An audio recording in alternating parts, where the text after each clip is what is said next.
He was half of the one of the arguably greatest plays in the Iron Bowl's history, and he won't be able to take his grandkids and be a part of that celebration and say because he left. And welcome into Touchdown Live. As always, I am Matthew Travis. And Jones certainly has a lot of chemistry here with Hereford. Goes to McGinn. McMillon is Smith in the tackle for Alabama. To the M3 show. It's not always good for the quarterback on the other side to be talking stuff so early in the game. Look, I don't have a kid on the way this week, but it's almost time for Alabama football season, baby.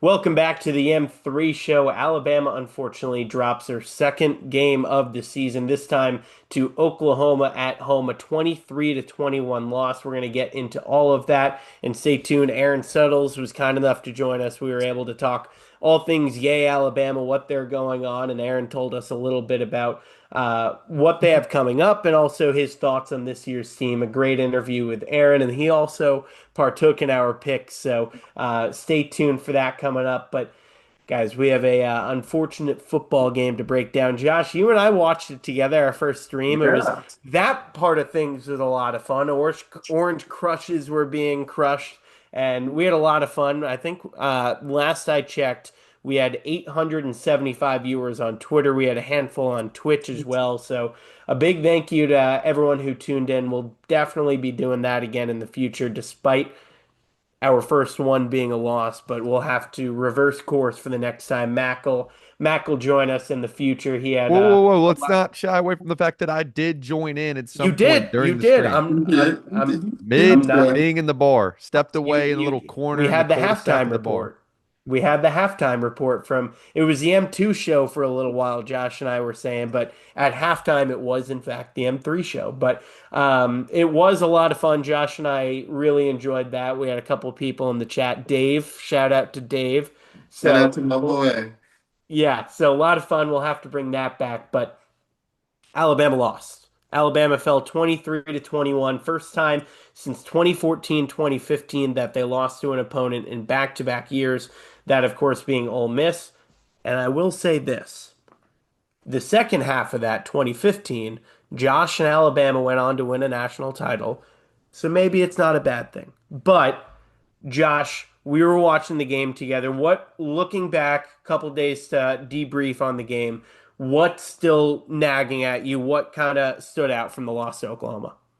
I mean, the biggest thing had to have been the turnovers. I felt like we really played a good game. You know, we beat them in just about every category: passing, first downs, time of possession. So it's not like we didn't show up and come and play, but I felt like we didn't get turnovers on defense, and then we gave up the ball too many times. There was too many times where ball security was not great. We had a couple fumbles by the running backs, some from the receivers, a big one on the special teams. Like, these are things that we spoke about earlier in the year that, like, it's eventually caught up with us. And I think this is when, we were kind of in a situation where we were trying to come from behind the whole entire time.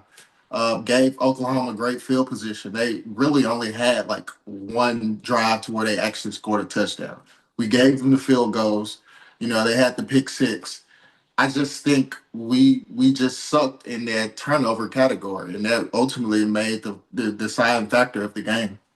Yeah, and Max, same to you. What kind of stood out for you from the loss to Oklahoma?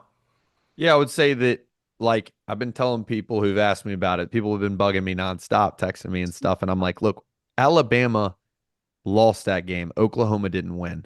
We talked about it the week before. We always say, hey, what does Alabama got to do to beat XYZ? My thing that I've said all year is turnovers, being able to hold on to the football. And especially, too, it's like you look at the turnovers that we had. Like Josh said, the field position we gave them was crazy.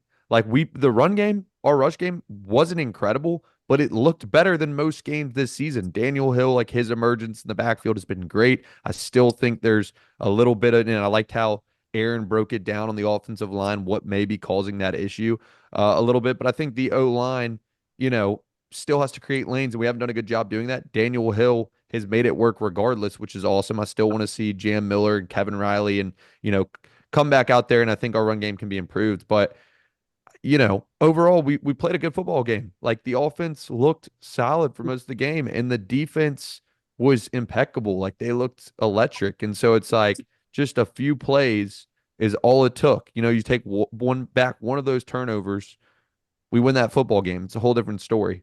But three turnovers is way too much. And in the positions that we were in, it cost us. It cost us in this game. So that's what I hate is that the ball just got to be able to hold on to the football. Yeah, and Josh, you and I were talking about it. You were giving me a little crap because I kept saying the ball was lubed up. It was. It looked like there was Okay. It looked like there was Vaseline on the football. The amount of fumbles there was the one in the first half where we fumbled it, recovered it inbounds for a first down, so we Mhm. didn't lose that one. Yeah. Then there was the fumble on there was Ryan Williams obviously gives them field position at the 31. Ty's fumble, he's fumbled several times this year on blindside strip sacks, and that continues to be a problem. But not only that, special teams was just horrible. The opening punt return, you give them the ball at the 30, and the defense was phenomenal. We talked about that with Aaron, like Mac mentioned, but held them to a field goal after they started on the 30, and then Ryan Williams gives them the ball at the 31. That leads to a touchdown, a rushing touchdown by John Mateer, which we talked about at nauseum last week. But the defense was phenomenal. They held Oklahoma to 212 yards of offense. That is their fewest in a win since 2001. 24 years since they've had that few of offensive yards in a win. So that's how good Alabama's defense was. And the offense really was, aside from, again, the turnovers, Ty obviously had a bad pick six that kind of screwed us right there. But talking about special teams, I've talked about it every week, and Josh was giving me a lot of crap for it on the stream. Connor Talty. I mean, he is 11 of 17 on the year. Not only did he miss a field goal, it might have gotten tipped, and there was a whole jumping over the long snapper that you could stand on a soapbox about. But what I really hated was him jawing at the holder. There's just no need for that. And Josh, you and I didn't really react to it on the stream because we were so pissed about Connor Talty missing another field goal. But I hated to see that. I don't know if you guys saw the clip, but jawing at the high snap and then the hold when, again, it's a 30-yard field goal, whatever the hell it was. You just got to make the kick. He's 11 of 17 on the year. He has the second most missed field goals in the SEC behind only A&M's kicker. And I've talked about it. It feels like every single show. And here we are. I said all year, at some point, it's going to cost us a game. And this was the game it cost us. We lost by two. We missed a field goal, and here we are. But besides the point, turnovers, special teams, terrible. Aside from the pick six and obviously the fumble, which I obviously a big if I do hear myself, Ty wasn't that bad. 28 of 42, 326 yards and a touchdown. Obviously the pick six, the difference and the fumble didn't help either. But curious about, and I'll start with you, Mac. What did you think about Ty's play, despite obviously the pick six? But looking at it as a whole, what did you think about Ty on Saturday? Yeah, I mean, it wasn't one of his best games. Held on the ball too long, as Aaron mentioned. And then kind of nearing the end of the game, one thing is Ty Simpson, I'll always have his back, just because I think he's one of the guys that's the last of like the Saban era. And he loves this school. He loves this football program more than anybody. So overall, though, I mean, it wasn't a great game for him. Held on the ball too long. Nearing the end of the game, he looked a little bit more flustered than usual. He's resilient as can be, but I think he got into a part of the game where I've seen other quarterbacks in the NFL do this and in college level is like when you love so much and you want to win so bad and you believe in this school, you kind of naturally have this feeling that you want to be or you are this like hero and you have to do things that you don't already do. You feel like you have to do more. And I felt like there was a little bit of that. Like he felt like he had to do a little bit more than he needed to do. And I felt like he was a little bit more flustered nearing the end of the game, which, like, take back and go to South Carolina. He did a great job during the ending of that game.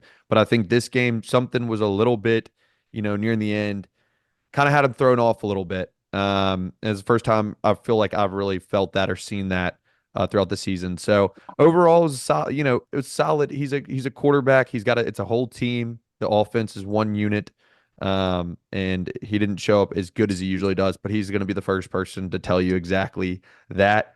So I'm just looking forward to seeing him, bounce back next week. Yeah, he had we talked last week. He missed a couple throws against LSU down the field, but there were a couple he just I can't remember who it was. I think it was Jeremy up the Very much, middle, and yeah. he Hmm. threw it 10 yards over his head. And Josh, you and I were reacting just we really couldn't believe what we were watching for the most part. Yeah, for sure. Like kind of what Mac was saying, you saw him playing with more emotion than usual. I felt like he wasn't as poised and I wouldn't say confident, but he just wasn't playing to his standard. Like there were some times like Max, well, like you said, like he kind of overthrew Jeremy, and it was like the connection just wasn't clicking for those two. And sometimes you kind of get frustrated or you kind of get in your head about certain things, and like you could see him trying to go through his progressions and try to make that big play, and ultimately it led to some sacks. So definitely didn't like what I saw of that, but for the most part, he had a good game. We've asked a lot of him throughout this year. His passing rating has been pretty good for the most part. So I just think it takes a step. He has to take a step back and like see the whole game from himself and kind of see where he can improve. And something that you mentioned, you were talking about Talty and him getting on the snapper, not the long snapper, but the holder. He actually got the ball down in enough time. Like, hey, Yep. you can blame the guy that snapped the ball or holding the ball, but like he got the ball down, had the laces away, and he was able to make a good kick. It's just so unfortunately, it was blocked or the timing of the whole thing was wrong. So I really didn't like the fact that he was giving these his teammate hell on the football field. It's just something you don't do, and especially as a leader or someone who's a part of that special teams unit. It's just not something you want to see. Constructive criticism goes a long way, but you don't have to tear that guy's ass out. So I really didn't like that. Hopefully he can see that and understand that and kind of control those emotions on the football field. Yeah. Yeah, I go ahead, Sorry, Mac. Matthew. I'll just want two different things. One is on the field goal thing. Y'all know how I stand. I'm like the guy anti, put it on one player. What I will call people out for is how he reacted to it. Exactly what you are talking about. Like it's a team sport, and I know it's got to be hard for him. Especially with the pressure of Alabama and the fans and the way that like Aaron talked about it. People react and don't know that guy's working his tail off week in, week out.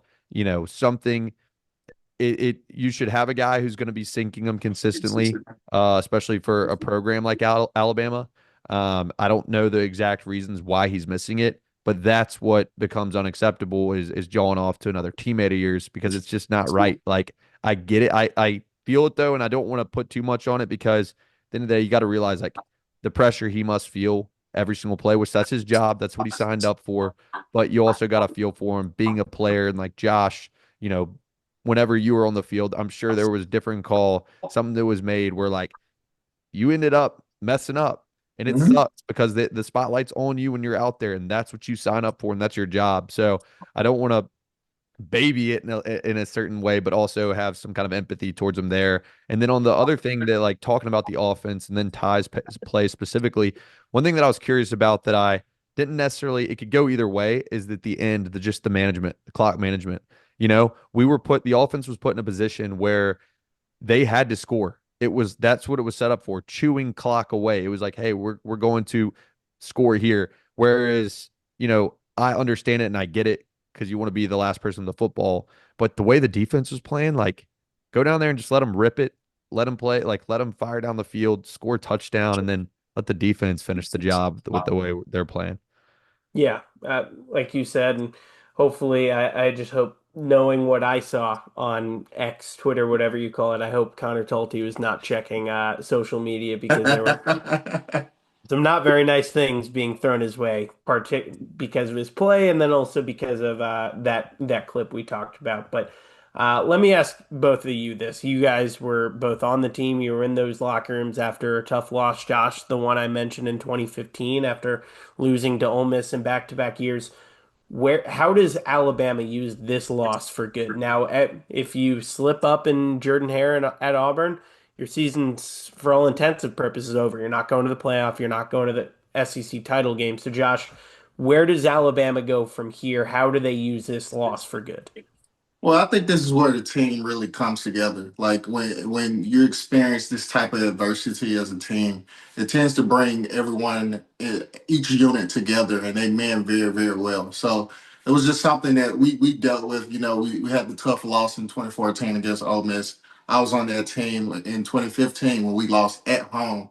So you know, it brings the leaders to bring in his troops and really set the standard and set the tone for how we're going to go about different things, how we're going to go about things differently in the future. So I can definitely see Ty stepping up. I can see Justin Jefferson.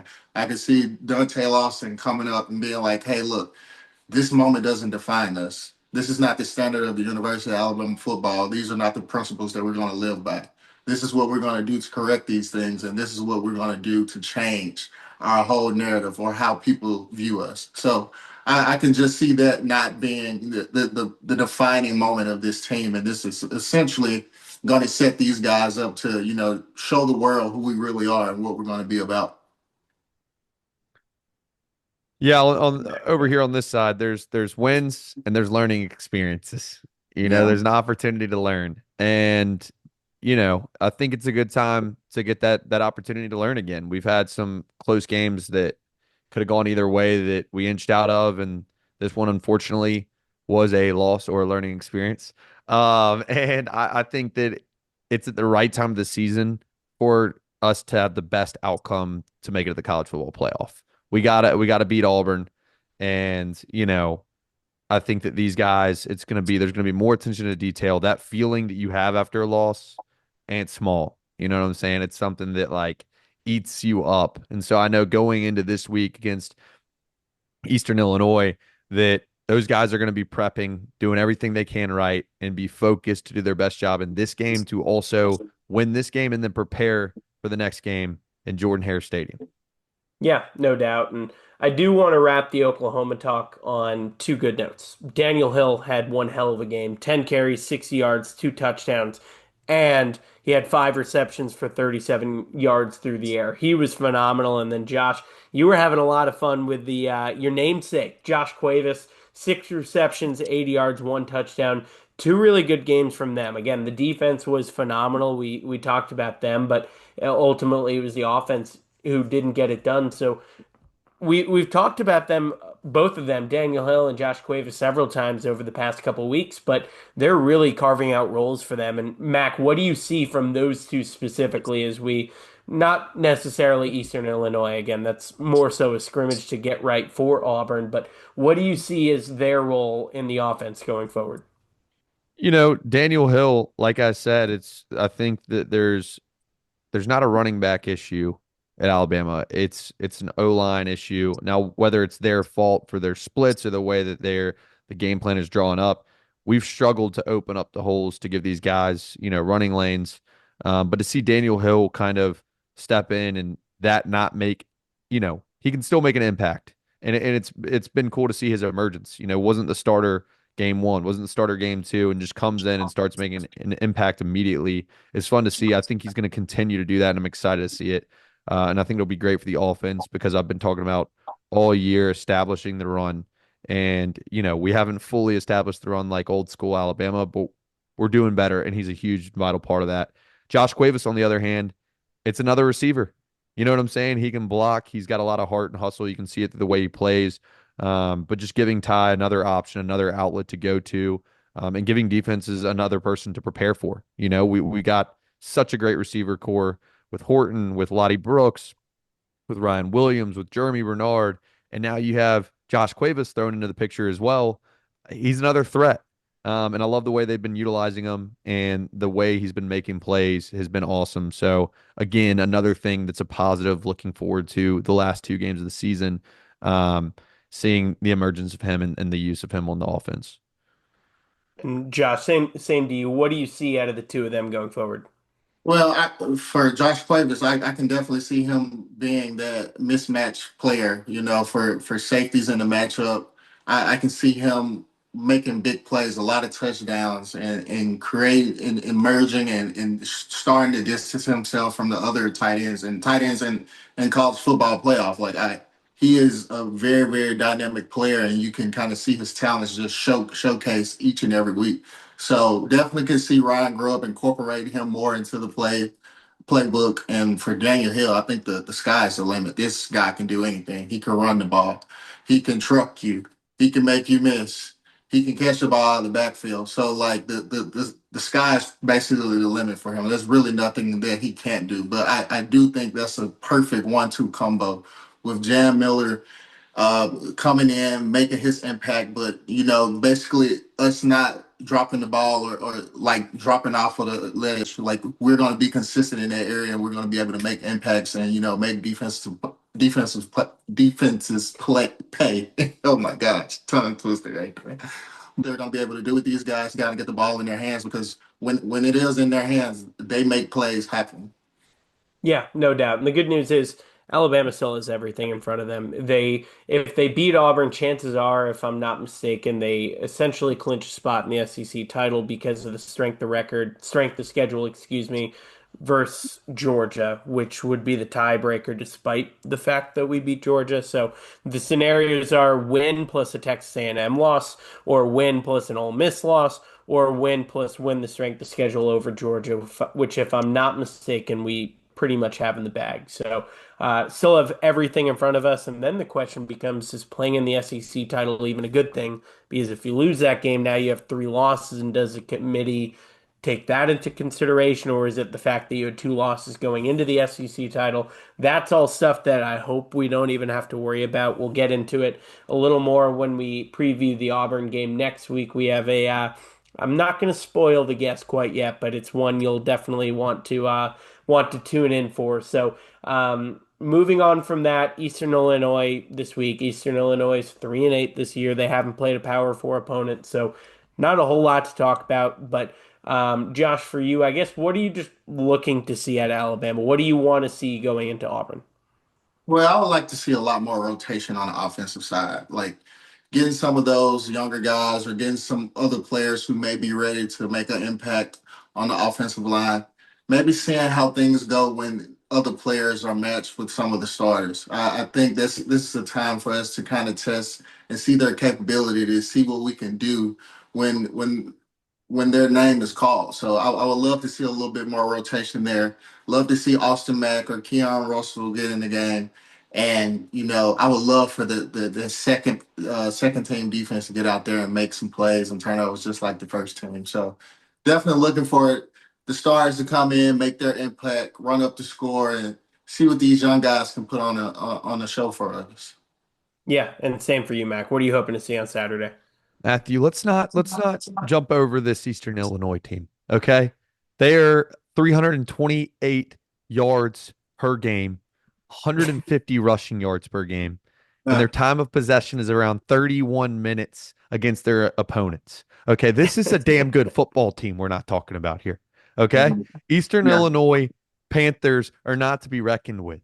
Okay. No, I'm just kidding. Just the whole Coach Josh probably sounds exactly like Coach Saban. He would pull up some stats of one of these weaker teams like Citadel or something and make them sound like somehow they were one of the best teams in the country. I don't know how he did it. Now I actually do know how he did it. He just looked the stats up online, probably came up with the numbers.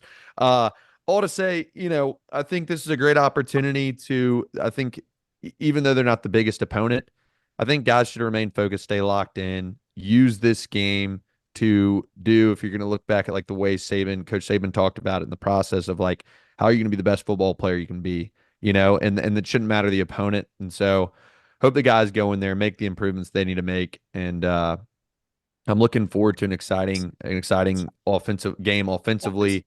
And hopefully we see some young cats and some other guys get in. If we run up the score, who knows? But excited to see them come out this weekend and get this W and prepare for Auburn. Yeah, I'm just hoping to see mistake-free football. We made a lot of mistakes versus Oklahoma, fumbling the ball, the pick six, and that even that pick in the end zone by Ty that ended up being defensive pass interference, so it came back. But I don't want to see any of that. It's Eastern Illinois. They're 3-8 against bad competition, so stomp on their throats. It's hard to say take momentum after a win over Eastern Illinois into the Iron Bowl, but take some momentum. Feel good about yourself after a mistake-ridden game, and I don't want to see those fumbles. I don't want to see the missed tackles. I want to see the run game get some confidence going into the Iron Bowl. Get Daniel Hill involved, and if it's going to be his backfield going forward, establish that for Eastern Illinois, and let's go into Jordan-Hare with some momentum. But that's what I'm just hoping to see in that, and it's senior night, senior day. So Mac got in for senior day. What was that verse? Was that the Citadel? Who was that your senior year? This is Who bad. knows? Chattanooga or something. Man, I think it might have been Chattanooga, and but then I got like in my sophomore year against Mercer. We tend to throw that out there. Senior day though is a big day. Let me you bolt back. I know we're trying to wrap this here, but senior day, I want to relive that moment in my head. It was pretty great experience. At the first time I got in my sophomore year, I had no clue what I was doing. My splits were some of the widest splits in college football history. Pretty sure I missed a block. I just wanted to hit somebody.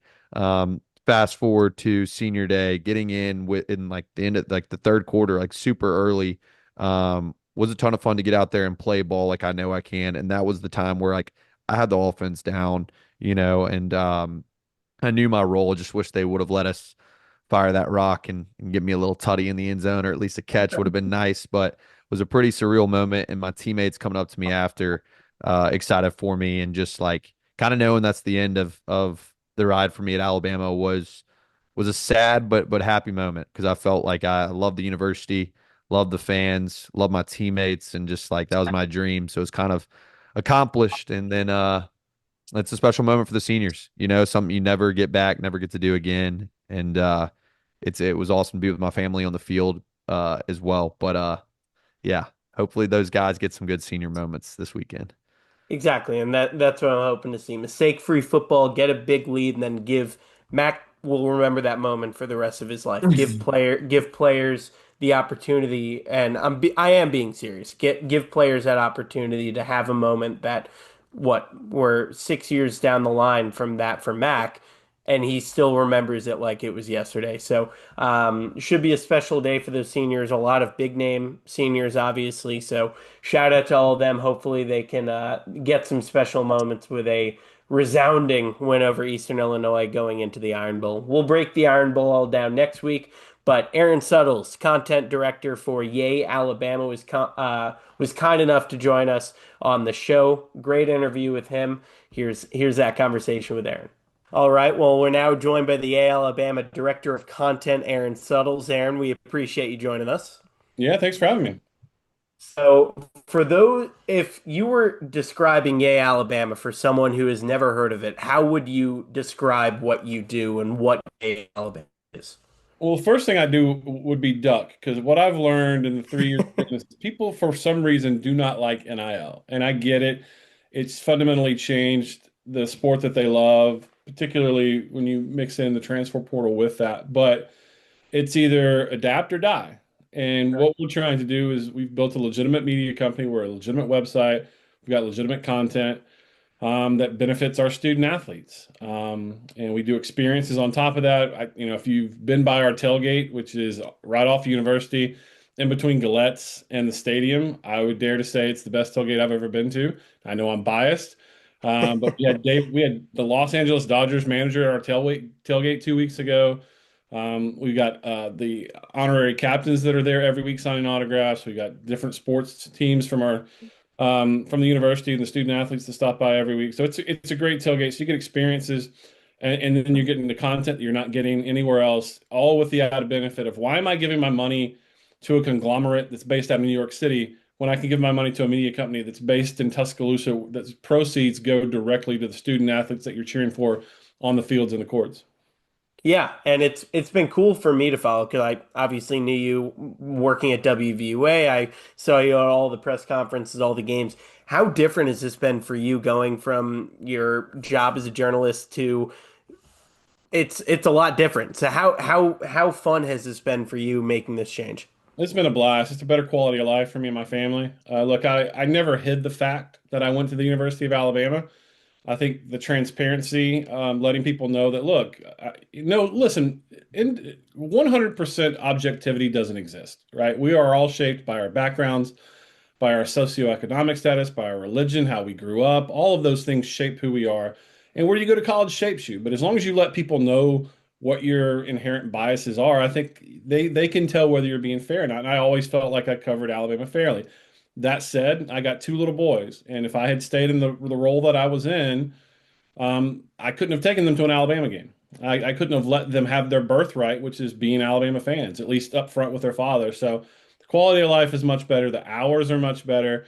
I'm inside the Malmore building, getting the relationship with the coaches that I've always had on the backside, on the sly, being up front with it, and you sort of, you really, I don't want to say you live or die with it, but I'll tell you a story. Flying home from Florida State with the team, I was upset, right? Every Alabama fan was upset, but I was more upset because when you're behind the scenes, these guys work so incredibly hard. And I'm talking the coaches' sacrifices from their families, the players who give more than any of the fans will ever realize to be good and to be great, what they sacrifice.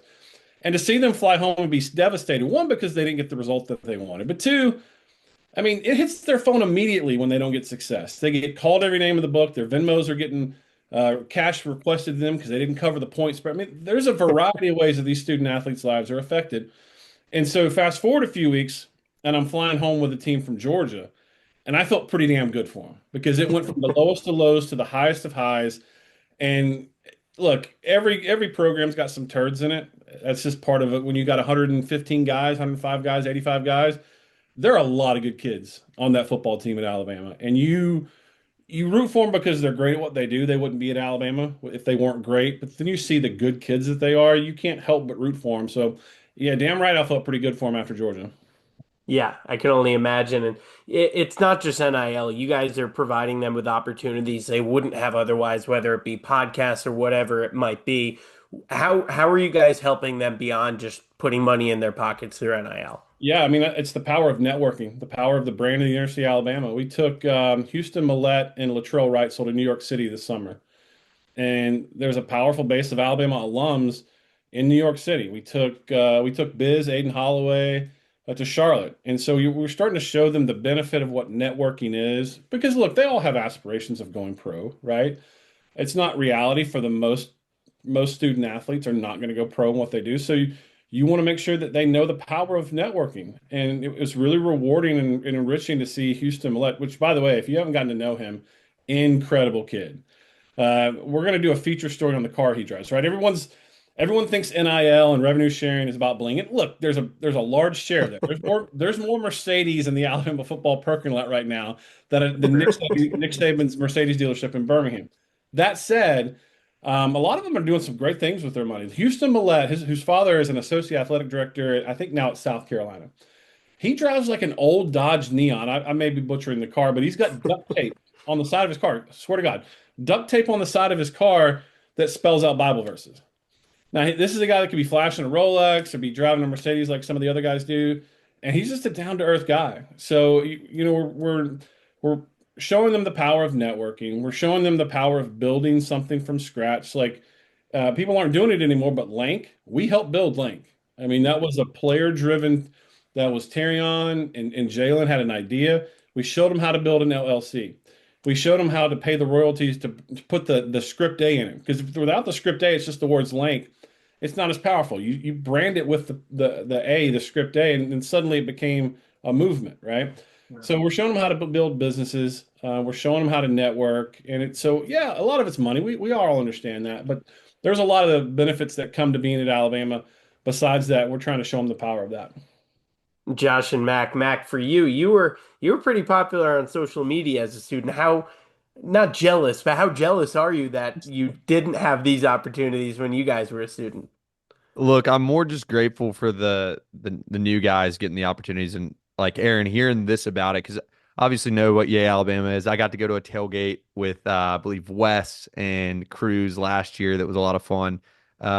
It's really cool because I personally loved that about the University of Alabama and knew that you have an impact wearing the script day. I remember people coming and talking about it, and it's like the amount of value that had is you can't really place a money sign on how much value it has. And so I'm glad y'all are doing it for the players. I guess one question I'd have is like, are there some guys that are more attuned to it once y'all speak on it that are more motivated to be a part of it than other guys? And is it kind of anyone who shows interest, or is it a select group of guys that y'all work with? Well, I think it's up to them. They have to have one. I mean, it's just the reality of it. Everyone wants an NIL deal. But we have to show them. Go show me in the NFL who has a national commercial that plays left guard or right guard. Offensive guards don't have NIL deals in the NFL. And so your position plays a large part in it, unfortunately.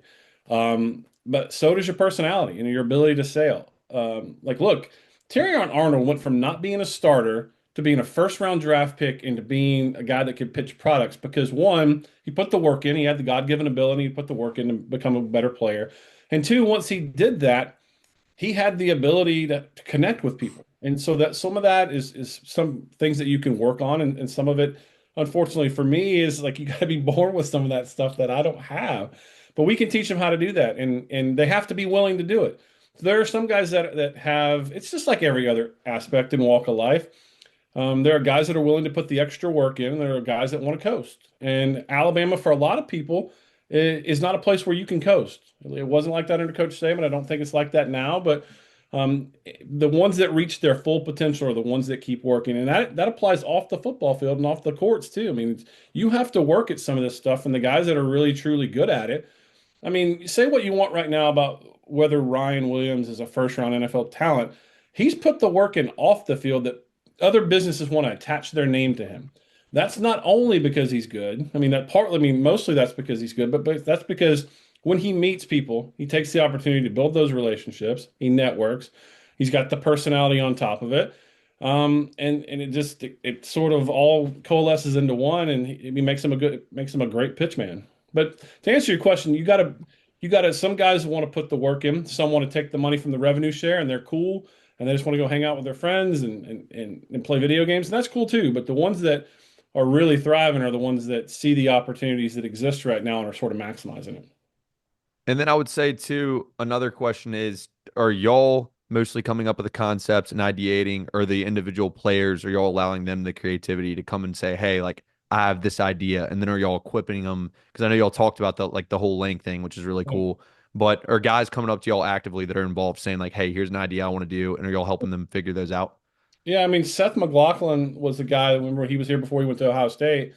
We helped him with the, excuse me, run the damn ball hats, and he chose to take his proceeds from that and donate it to the West Alabama Food Bank. So a lot of it's both. I mean, and a lot of it depends on what the market is and how saturated the market is and what the opportunity exists and how well they've thought out what they want to do, the product and the branding of it.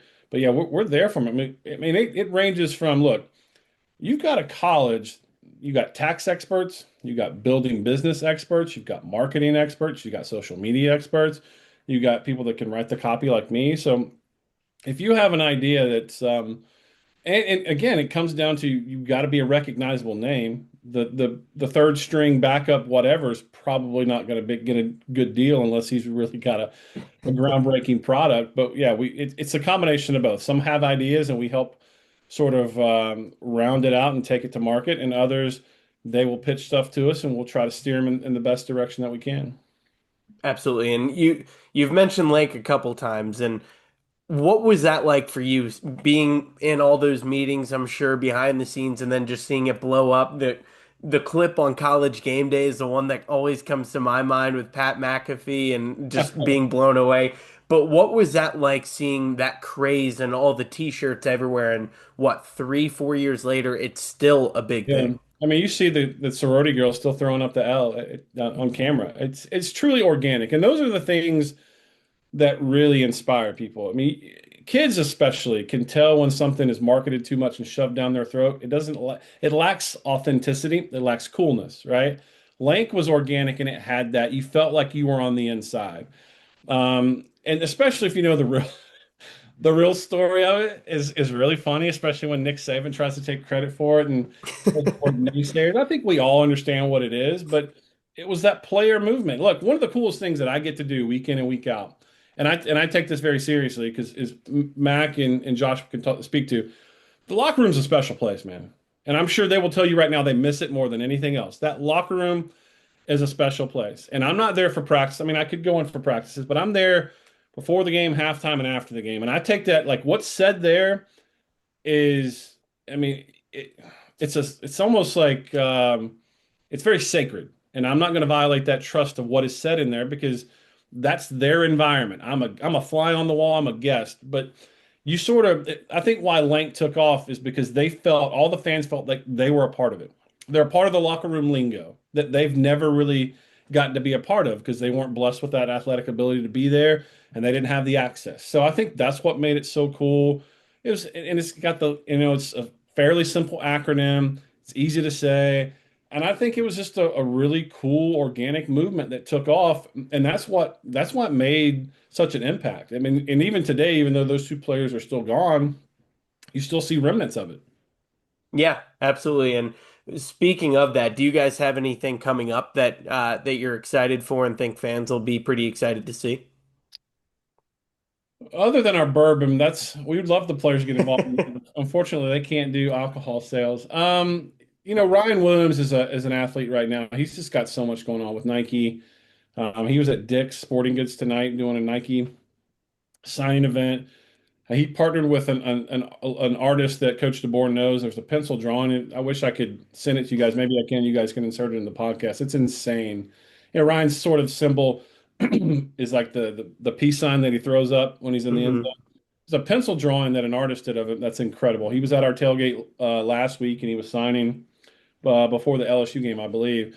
I'm trying to think anything else we got going on. The EA Sports thing.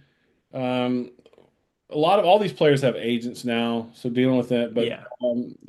I don't know that we haven't really found anything as groundbreaking as Lank yet, but we're always on the lookout for it. Yeah, and I believe I did see a shirt with Ryan Williams, a Nike shirt with Ryan Yeah. Williams throwing up the peace sign. So definitely, and I know you probably can't talk too much about this, but college athletics continuing to change. Obviously, coming up, they have the revenue share and the cap that's being implemented in college athletics. How do you think that might shift NIL and might change your role and change Yea Alabama a little Yeah, bit? I think it's shifted NIL to what its true intent was supposed to be, and that's supplemental, make money on your name, your image, your likeness, which they've always should have been able to do that. I think even if you don't like it, you can't you can argue with yourself, I guess, but the fact that someone couldn't make money off of their own name, image, or likeness is not what this country is about. It's not what capitalism is about. But what the revenue share, which is 20.5 million for people that don't know, and that's split across the entire athletic department. So if you wanted to put 20.4 million toward football and give the rest to the other 20 sports, you could do that. But you've got to divide it up across your athletic department. Obviously, football is going to get the lion's share of that, and the next up is going to be men's basketball. But I think what it shifted is, and that's where we're trying to come in at Yale, Alabama, is we can look, you do an interview with me, we can pay you for that because we're paying you for your time. And so the more members we have at Yale, Alabama, the more we can justify giving money to a student athlete. Because look, it's not like it was 2 years ago where like we're gonna drop a $500,000 bag off on you just for signing. We're gonna call it NIL. You got to put that thing through Deloitte. Deloitte is a legitimate accounting firm, and they're gonna say, hey, Ryan Williams got $75,000 for doing a TCBY ad. No, that doesn't fly. And so, right now you can go on our website. I don't think people even realize this. You can go on our website right now and say your little sister is a huge Parker Brailsford fan. You can buy a cameo for Parker Brailsford and wish her a happy birthday. If your hometown, you got a hometown hero and the kid made good and went to Alabama and you want to get him some extra money, everyone in your high school booster club could go buy a cameo and get that kid some more money. And it's particularly relevant for the non-revenue sports, right? Like for women's basketball, gymnastics, you can get money to them that way. So I think that's what it's ended up shifting. I think that's a good thing because look, the people that don't want players to get paid, they blame that for what's going on in college athletics. I think it's that with the transfer portal. I think the transfer portal is more damaging than giving kids money. I think we're giving kids an easy way out that adversity is a good thing, right? You don't accomplish anything in life that you didn't have to work hard for. And when we tell them you don't have to work hard, man, just transfer somewhere else. And so look, transferring sometimes is the best thing for a young man or young lady. Sometimes it's absolutely the best thing, but at the first sign of adversity, we're giving them the opportunity to leave. I don't think that's the best for them. But look, the reason we got here to paying players is for generations and generations and generations. They made nothing, which wasn't a big deal in the 50s, 60s, 70s, and 80s. It became a big deal in the 2000s when those television contracts got billions of dollars, right? So now it really drove it home for me when I started to see the facilities go crazy, which was basically the school saying, we're making so much money, we're going to have to find creative ways to spend it without giving it to our players. That's why assistant coaches are making $2 million a year. That's why Clemson's got a slide in the middle of their facility. They were inventing ways to spend this money because they're like, okay, well, the money went crazy. But back in the 50s, there was no TV. There was no college football on television. So television has really changed the game, and that's why we are where we are now. And it's a good thing that guys that put the butts in the seats and the eyeballs on the TV are able to benefit from this because for too long they weren't, and it was not right. Yeah, and Josh and Mac, back to you guys. Mac, you talked about it, but Josh, like hearing all this, what does it make you think about like the access that players have now at Alabama that you guys didn't necessarily have the access to when you were a player? I mean, just hearing Aaron talk about it, I'm like, I'm at a shock, but like, I'm happy for these guys. They have multiple opportunities, not just to gain extra money, but have that networking aspect of it. Like, football is going to end at one day, one day for all of us, or for all the other players. So, them being able to take advantage of those opportunities, reaching out to some of these people within companies that soon that they will be able to ask or apply to them. So making sure that they're using network and using the Alabama fan base and the whole facility itself to benefit them. I think that's something that Coach Saban tried to push for us. We would have meetings. We would bring in a lot of different other people who are owners of companies to kind of get us to understand, like, hey, look, this is something that you need to be doing to set yourself up 5, 10, and 20 years on down the line. So I think it's a wonderful thing. I think guys are, it's nice to hear that, hey, look, they're not just wasting their money and spending it down the drain with this NIL. Like there are actually ways and avenues of them being able to benefit from this. So I think it's amazing. I'm a little jealous personally because, I didn't get that opportunity, but, for guys that I once that went through the same thing and bled what I bled, it's amazing to hear. Yeah, because Yeah, I always go back to I can't say it any better than the players can. But I don't look, our fans are upset for Saturday night, right? I get it.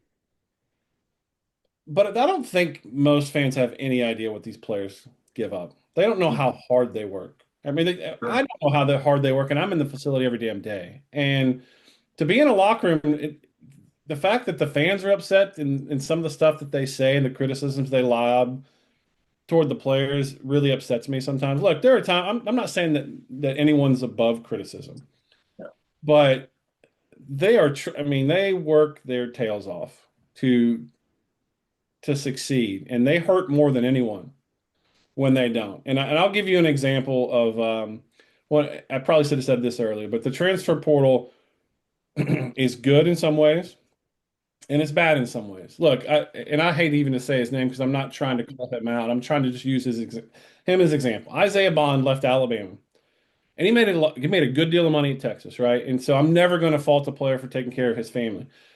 But I want you to picture 30 years down the line, and he won't be invited back to be a part of any Iron Bowl anniversary. He was half of the one of the arguably greatest plays in the Iron Bowl's history, and he won't be able to take his grandkids and be a part of that celebration and say because he left, and I think that's part of why I don't like the transfer portal as much as I do.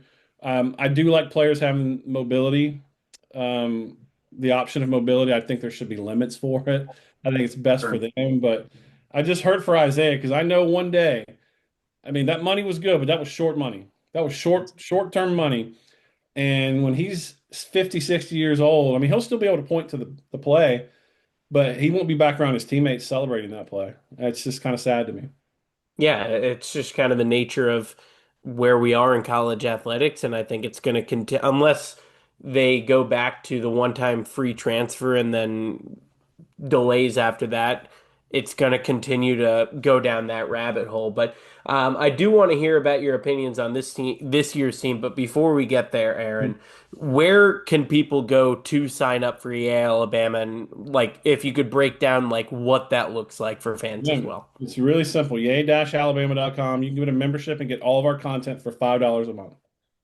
And there's a $5 option and there's a $25 option. Those are the only two options that we offer, depending on your comfort level and where you at in this station of your life. But the more that we have, the more that we can build a stronger, successful NIL program. But the stuff that we're doing is sort of groundbreaking. We got some stuff behind the scenes that I think is going to excite our fan base. But just know that all of the money, it doesn't go to me. I mean, I'm happy it doesn't go to me. I'm glad it's going because I'd be false advertising, right? All of your money is going to go to the student athletes and maybe help us get the next great running back or wide receiver or defensive end, outside linebacker, whatever it is. The stronger our NIL program, the more resources we're going to have to do some of that stuff. Yeah, it's been cool with all the breaking news and obviously what Emily Grace is now doing with exclusive interviews and It's everything. funny. It's She's a lot more popular and easier on the eyes than I am. So it's the views suddenly went up when she was doing the interviews with our coaches. But yeah, a lot of great stuff going on. Can't recommend it enough. But Aaron, for you, you were in the building this Saturday. Alabama falls to Oklahoma. Just what did you see or maybe not see out of the game this past week? I think it was frustrating because Alabama, in my view, and I'm probably biased, I thought Alabama dominated the football game. But games aren't won on paper. There are critical moments, and up until this, Alabama, for the most part, all season long, had won in those critical moments. But in these critical moments, they didn't. I mean, they almost, I think, either they did or almost doubled up Oklahoma in terms of total yardage. But Oklahoma made the plays, turnovers. That's what it came down to. And I think in today's college football, and I've heard a lot of criticism of the offensive coaching staff and them sort of the way they managed that last drive. But I would point out that they did the same exact thing versus South Carolina, but it worked out. And that's just the way this offense is. People say it's a lack of urgency. I sort of get that, but you put that together with the new time rules, right, where the clock doesn't stop when you go out of bounds. What it has done has shrunk the game of college football, that clock rule. And then Alabama is taking 12, 15 play drives. It's limiting their possessions, which I think is artificially keeping games closer than they probably need to be. But look, I mean, Alabama has had the bugaboo with field goals for a while now. That one wasn't good. I didn't particularly love blaming another player that we saw. Because look, kick was missed, you live and you learn, but I I thought the players fought hard. And I don't want to hear anything about their effort because it wasn't an effort issue. They fought. I mean, go back and watch Josh Cuevas. I think he had a 14-yard reception at the end of the midway through the third quarter. He sort of like jumps over a guy and then runs over another guy on the sideline. So the effort was there offensively and defensively, and the defense was outstanding. What they were outstanding, and you just wasn't their night. Oklahoma made the plays when they needed to make them, and I know Alabama fans are frustrated because now you got to go to that haunted graveyard of Lee County to punch a ticket to the college football playoff. But look, it should be hard. Anything in life it should be hard. Nothing's easy in the SEC, and you sort of feel bad that you outplayed Oklahoma and you lost. But there were times this year where you won those games. Outside of Wisconsin, every Power Four game that they've played almost has been a one score game, Yeah. or at least close in the fourth quarter. So they've won the majority of those, and you play enough of those, and the football is going to bounce a different way, and that's what happened Saturday night. Yeah, and going forward, obviously Eastern Illinois this week, it's more so a scrimmage, for lack of a better term, on Saturday before you mentioned it, the haunted palace, Auburn Jesus down there in Jordan Hare. Where does Alabama go from here? What does Alabama need to do? Obviously, everything's still in front of them, but what does Alabama need to do to correct this Saturday's loss, and obviously earlier in the season, Florida State as well? I don't think fans are going to agree with me. I don't think there's a ton they need to correct. I mean, because look, you're 10 games into this. You are what you are right now. Nothing radically is changing. Like, we're not going to wake up tomorrow and this is going to be a power rushing football team. It's just not going to happen. I think one, the type of lineman that they're recruiting is going to get different. I think, talking to people, the splits that the offensive linemen have, it's not Tennessee where they split you out where those splits are wide. It's a tight split, which has some benefit in the passing game, but we've seen the running game suffer. Look, I thought they ran the ball better than I thought they would against Oklahoma. It wasn't great, but it was better than I thought it was. It would be after what we saw versus LSU, where they were just constantly getting tackled for loss or no gain. We didn't see a lot of that versus Oklahoma. But look, all you got to do is take care of the football. I mean, Ty is making good decisions. He's been a little off, right? But when you get hit in the mouth enough times, you go throw a football and stand in the pocket and see if you don't get a little rattled.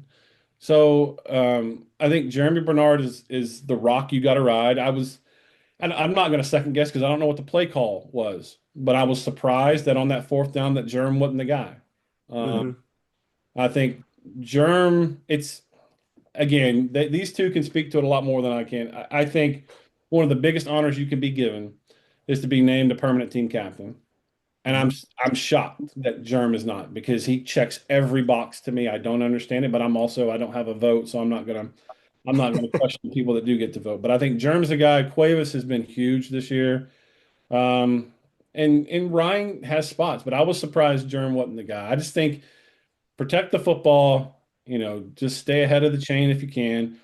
And defensively, I mean, they've played great football. I mean, there's been sort of a bend but don't break, but go look at the starting field position that Oklahoma had on Yeah, Saturday every time. Yeah. and look at what that defense did time and time again. I mean, those guys, and I said it quietly, he's not getting as much love as he should. James Smith is playing his ass off. Yeah. I mean, 2-3 is a guy that I think you need in the locker room. He's For a sure. little guy he's almost a little off, but a little worried that he's going to pop you in the mouth if you don't do something right, which I think those vintage Saban defenses, they had those alphas in there that, you know what? In a locker room, if you don't come correct, you're going to get checked. And I think in this new generation, there's not enough of that. I don't want to make it like get off my lawn old guy here, but I think football's a violent sport and it's played by very tough men. And there's going to be a lot of alpha in those situations. And I think James provides some of that. I think you're seeing some of that with Yonze. I mean, obviously TK it brings he's TK, he's the rock. Yeah. And I think, Justin Jefferson's played better than I thought he would play this year, given his not that I didn't think he was good. I just thought he maybe was a little undersized to play linebacker.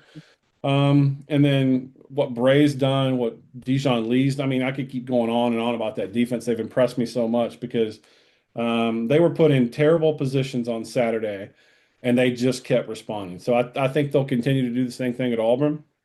And I just think you got to take care of the football and not put yourself in, constant third and long situations where Ty's dropping back because Ty, I think, held the ball too long on Saturday. I Yeah. think he realized that. And he'll have to make quicker decisions in that regard. But I don't think you don't have to reinvent the wheel here. And everyone's scared to go down to Auburn. But in Auburn, look, Auburn is going to be a great environment. It's going to be a night game. I get why there's trepidation for that game, but Alabama's a better football team. And Alabama's been tested all year long. And I think there's a lot of character in that locker room, and I think they'll answer the challenge. Yeah, Yeah. it should be a great game. And yeah, you mentioned the starting field position. Oklahoma only scored one touchdown on offense. Obviously, the pick six, they started on the 31 drive. They started on the 31 after the Ryan Williams fumble. To your point, the defense was standing on their head doing everything they could, but there's only so much you can do when you were put in that position. Yeah, and still only, and I'm not putting the touchdown in, only gave up 16 points. Yep. That field position, they only gave up 16 points all night.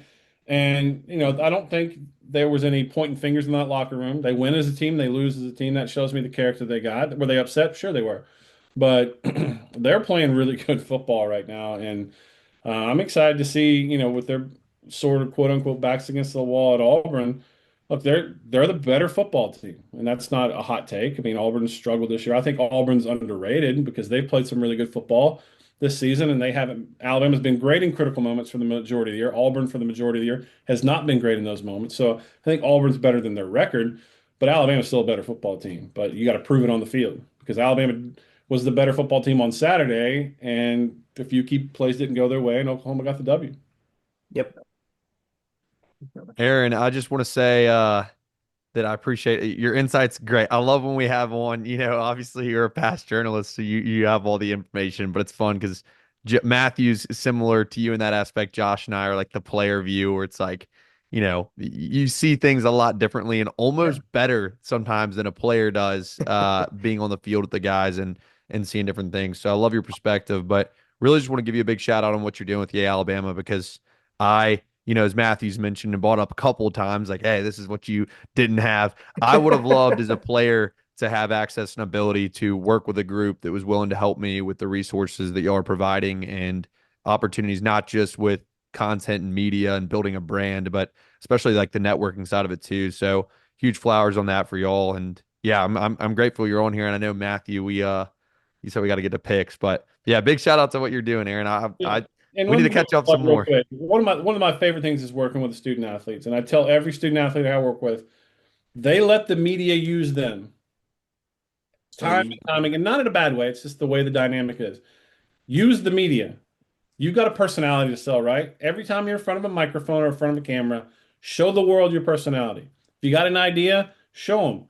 You've been practice it, right? I mean, all the great interviews, most of them aren't off the cuff.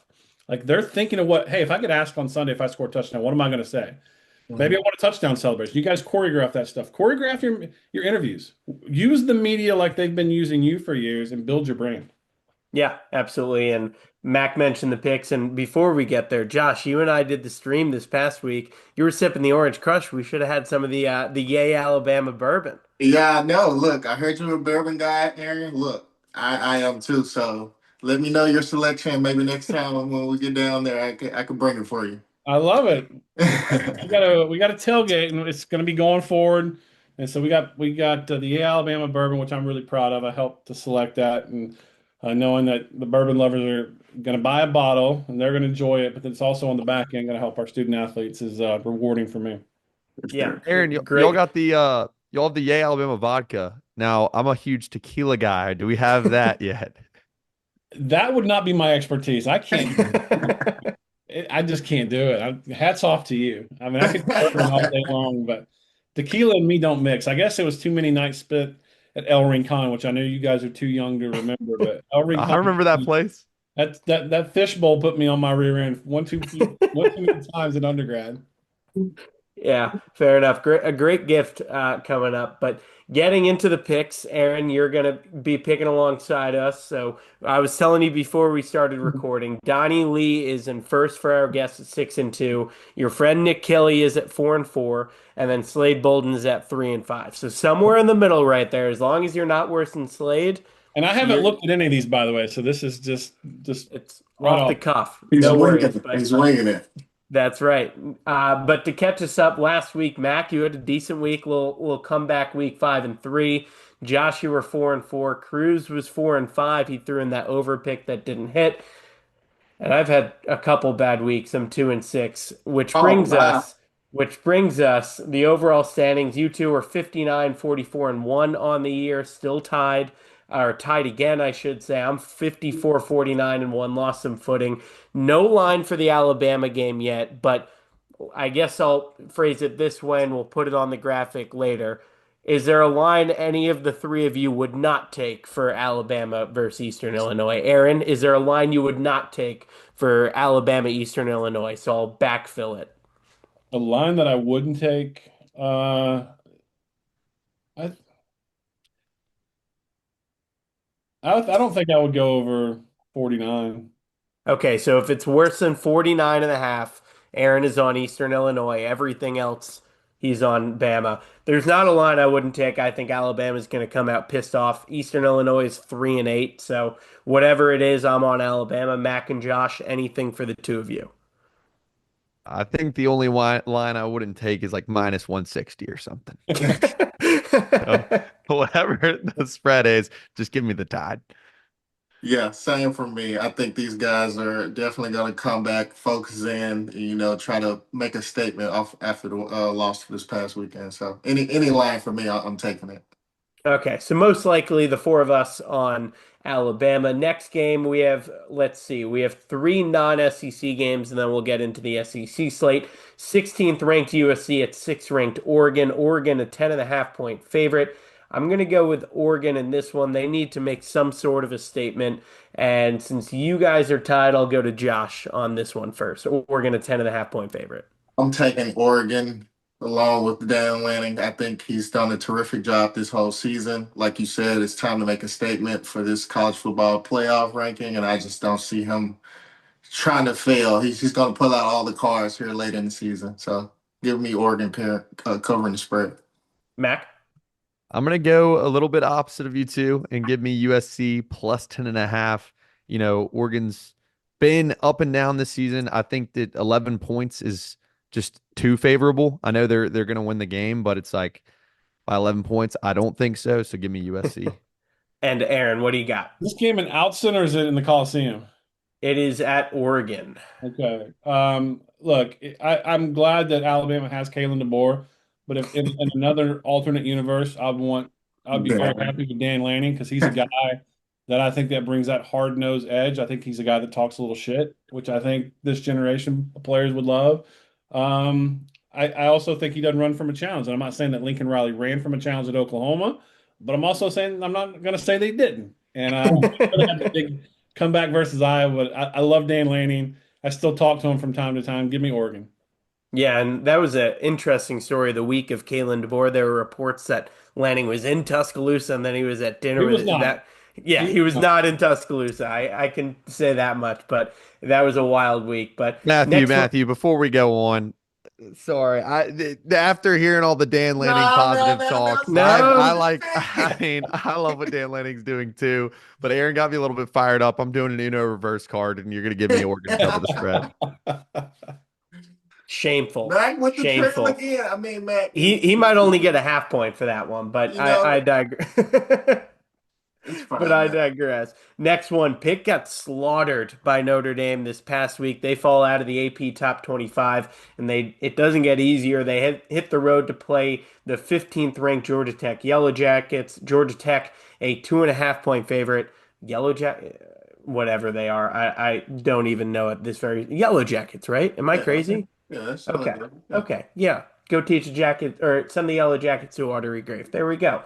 15th ranked Georgia Tech, a 2.5 point favorite. I'll go with Brent Key and Georgia Tech. Who do you have, Aaron? Man, I don't love what Narduzzi said going into Notre Dame that they didn't care about that game. I think that's a loser mentality. I don't think that sets a good example for your players to ever say that out loud.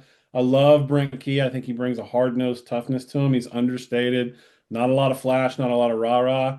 So I'm very tempted to take Georgia Tech, but I wonder if we're over too prisoner of the moment. But again, if we're going to go with the battle of former Alabama coaches, give me Brent Key. I'll take Georgia Tech.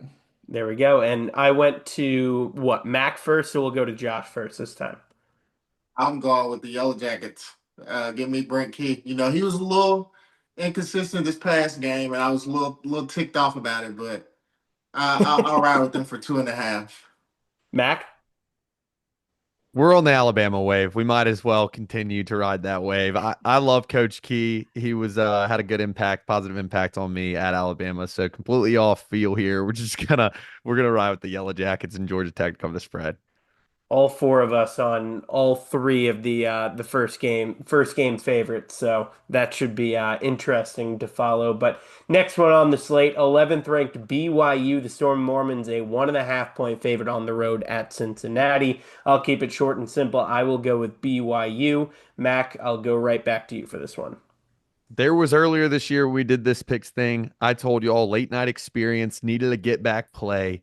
And what did I say? I prayed and went with the Storm and Mormons. I'm going to do it once again. Give me the Storm and Mormons to cover the spread. Cincinnati's been a little bit inconsistent, and I think BYU is fighting for a playoff spot, and they need every win they can get to be able to do that. So I think they're going to be playing motivated, and those guys are prayed up. Josh? I'll take BYU, not for the reasons that Mac did. I just think they're a really good organization. They came up short earlier in the season when they played Texas Tech. I tried to tell you guys, but I think their offense has great things going, and I think they'll be able to come out on top with this one. Man, we're going all chalk, huh? So I'll stick with it. I'm going BYU. I get the sense that desperation is going to kick in and carry him. Yeah, and next one, I think I saw something about Bo Prabula potentially being an option this week. Yeah, he may return this week. Missouri on the road to play Oklahoma. Oklahoma into the top 10, ranked eighth in the nation after the win over Alabama. Oklahoma, a 7.5 point favorite. I think they're going to ride the wave. I'll go with Oklahoma, a 7.5 point favorite, and I will kick it right back to you, Aaron. Yeah, I mean, I think I was not impressed with Oklahoma's offense. I mean, I mean, obviously hats off to Alabama's defense, but Oklahoma was just not creative. I didn't see a ton of playmakers. They just didn't present many threats. But at the same time, I think Missouri spirit's broken. I think I think they had big goals for this season, and now it's slipping out of their hands. Oklahoma coming off the big win, which is always an emotional thing you got to watch out for, the letdown. But I still think that defense. I mean, Brent Venables, some of the pressures he creates, Yep. how creative they get. I'm still upset at my boy Daniel Hill. You got to step into that block, man. You can't let the block get it. You got to step up, beat it. Come on, D Hill. But no, I like what Oklahoma's doing. They got Todd Bates, former Crimson Tide great, on that defensive staff at Oklahoma. Give me Oklahoma. Josh? Um, I didn't really see anything spectacular for Oklahoma's offense. I think Missouri has an amazing defense, and it's going to be a very, very close game. So give me Oklahoma winning, but Mizzou on the points. I like All that. right, and Mac? Yeah, I was gonna say, look, this game this past weekend, Oklahoma didn't win, we lost. Okay. And Missouri played us a tight game earlier this season. Aaron, you bring up the great point about the spirit being broken, but I feel like this is a chance to get a little bit of lick back for them. Top team 10 of the team in the country. I'm gonna take Missouri with the points. All right. First game we're split. I like it. Yeah, we were all four on the first four games, and we're split right down the line on that one. This one, Arkansas hitting the road to Austin to play the 17th ranked Texas Longhorns, who just got slaughtered in Athens by Georgia. Texas a 10.5 point favorite. I don't know where I'm going to go on this one, so Aaron, I'll let you go first again. Yeah, I mean, I think a lot of teams will get slaughtered right now by Georgia. Georgia's building at the right time. I'm loving what I'm seeing from Gunner. I know we're not talking about Georgia, but I'm just what the culture that Kirby's built. I mean, where they were earlier this year to where they are now, that's culture, man. So I think a lot of teams will probably. I don't love what I'm hearing from Sark right now. He's sort of going at the media a little bit, and Mm-hmm. so I don't love that. So what's the line again? It 10. is 10.5 Texas. Yep. Yeah, I will lay those, or I will take those points all day. Give me Arkansas on the points. There you go. And Mac, I believe it's your turn to go before Josh. Shucks, dude. This is a tough one. Yeah, Uh, come on. Because I mean, Georgia is just a damn good football team. Like they went in there and they BTA. You know what I'm saying? Uh, I I don't. Texas is so streaky. Like I've seen them. Mm-hmm. It's like I don't know really what to expect. It's almost like a coin flip each week if they're going to come out and play some damn good football or not. Just it's going to land on heads this week. Give me Texas to cover the spread. Or is that tails? Who You knows? might Josh? So I mean, Texas hasn't been consistent at all this year. They had a game. I think they were playing Mississippi State, and they were down, losing, going in, and it took them going into overtime to win that game. They lost against they lost to Florida. I just don't really see it. I was hoping to see a really spectacular season out of Arch Manning, but he's been a little up and down. So give me Arkansas on the points and Texas winning. Yeah, and I'm going to join you on Arkansas. They didn't play too bad. They had a decent lead against LSU this week in Death Valley. Obviously, LSU sucks, but they had a decent lead in LSU. Texas, they're eliminated officially from the playoff. I think they're just going to sleepwalk into this game. However it goes, and I don't think they win by 11. So I'll join you and Aaron on Arkansas. Mac obviously on Texas. Going into we have two more games. This one is particularly interesting for one Mac. Hereford, Kentucky at 12th ranked Vanderbilt. Vanderbilt a 9.5 point favorite at home. I'm going to go with Diego Pavia and the boys. Mac, I'll let you talk about Diego Pavia slinging it this week. Oh my gosh, you're ridiculous. Vanderbilt, Diego Pavia, love him, hate him. You got to respect him for what he's done to Vanderbilt University and Clark Lee too. I think that what Clark Lee has done is it gets a little bit overshadowed by one player and individual, and Clark was the one who had to go get him, and then has also just built an incredible program in the past couple of years, and changed Vanderbilt. With that being said, I got to go with the Commodores. Alma mater. Excuse me, alma mater, and Diego and that team are going to be fired up, and he's going to be slinging that football out there. Josh. I mean, you have one more than one alma mater. So I mean, the fact that you said that just kind of made it seem like you were riding with Vanderbilt over Alabama on the Alabama podcast. So I don't know where you land, Mac. I'm just saying. But It's clear if you look behind me where I land. Okay. I mean, you could have. Those guys could have just gave. I You see the an jersey. LSU jersey in the back. There's that too. Look, Ah, it's clear. You see what color blood I bleed. It's clear. That's all I need to say. Okay, Josh. give me the Commodores covering the spread. I don't want to entertain Mac anymore with this score.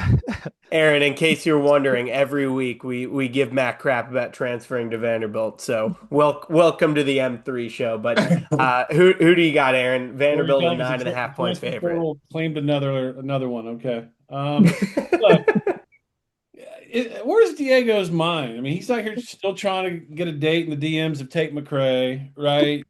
Clark Lee's probably got his attention diverted. Is he going to Auburn? Where is he going to end up?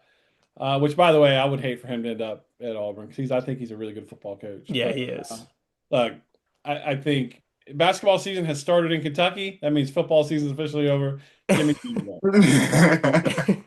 All four of us on Vandy. Final game on the slate, but traditional rivalry game, not exactly this year. 20th ranked Tennessee, a 3.5 point favorite at the Swamp against Florida. And I will go with Tennessee. Aaron, who do you have? I just don't know. I mean, Florida is so schizophrenic on the type of effort you're going to get week in, week out from them. The Swamp's a tough place to play, but I just think Tennessee can score on you so quickly. And if they jump Yep. on you, how much fight's left in Florida? Do they really care enough to have pride enough? I'm not to question their manhood or pride or anything, but Tennessee can jump on you in a hurry. And they got some dudes at receiver. If Aguilar's given some time, I think that's an easy one. I'll take Tennessee. All right, Josh, who you got? What's the spread? 3.5. 3.5. Oh yeah, I'll take Tennessee. It was a pretty close game when Florida played Georgia there, and so I was kind of like, but 3.5. I got Tennessee cover. And Mac, wrap us up. Yeah, Tennessee, Florida. It's a big game. I actually, when experienced that game, that was the one where Theo and Caleb Presley had dumped the ice bath on Coach Heupel, or however you say it. And I was at that game, just seeing like the pride Tennessee takes in it. Obviously, it's not at home for them, but I think they're just the better football team. It's probably one of my more confident picks of the week. I'm going to take Tennessee to cover. And there we have it. Aaron, thank you again for joining us. It's been a pleasure to have you on. All right, guys. Thanks for having me. Of course. And again, you can go to yea-alabama.com to join. A lot of great things going on there. But that'll do it for another episode of the M3 Show. We will see you next week to preview the first night Iron Bowl since 2014 here next week. Roll Tide. Roll Tide. Well, Todd.